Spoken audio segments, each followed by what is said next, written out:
రత్నాలు ప్రకృతి ప్రసాదించినటువంటి వరాలు.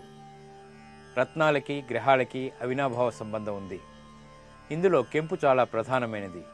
మరి కెంపుని ఏ నక్షత్రాల వారు ధరించాలి, కెంపుని ధరించడం ద్వారా ఎటువంటి ప్రయోజనాలు చేకూరుతాయి, ఏ గ్రహం యొక్క అనుగ్రహం లభిస్తుంది అనేటువంటి విషయాల్ని పరిశీలిద్దాం. వ్యక్తుల జాతకరీత్యా కొన్ని గ్రహాలు ఆధిపత్యత అనుకూలంగా ఉండవు. గ్రహాల అనుకూలత కోసం శాంతి పరిహార ప్రక్రియల్ని వివిధ పద్ధతుల్లో పాటిస్తారు. ఈ నేపథ్యంలోనిదే రత్నధారణ. నవగ్రహాలకు ప్రతీకలుగా నవరత్నాల్ని పేర్కొంటారు. ఏ గ్రహం ప్రతికూలంగా ఉందో ఆ రత్నాన్ని జాతకులు ధరించడం ద్వారా ఆ గ్రహశాంతి ఏర్పడుతుంది. జాతకులకు కార్యానుకూలత కూడా సిద్ధిస్తుంది. గ్రహాల అనుకూలత కోసం దోషం లేనటువంటి రత్నాలను ధరిస్తే శ్రేష్టమైనటువంటి ఫలితాలు త్వరితగతిని ఏర్పడతాయి.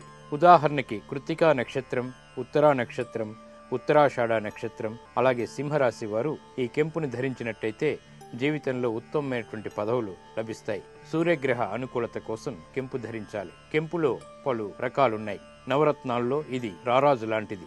ఎందుకంటే గ్రహరాజు అయినటువంటి సూర్యుడికి సంబంధించినటువంటి రత్నం కాబట్టి దీన్ని ధరించడం వల్ల జాతకులకి ఆరోగ్యం చేకూరి అదృష్టం కూడా కలిసి వస్తుంది. పదవులు త్వరితగతిని లభిస్తాయి. కెంపు ప్రకాశతత్వాన్ని బట్టి 6 విధాలుగా విభజిస్తారు. పద్మరాగం, సౌగంధి, కురువిందం, నీలగంధి, లాలుగంధి, రుధిరగంధి.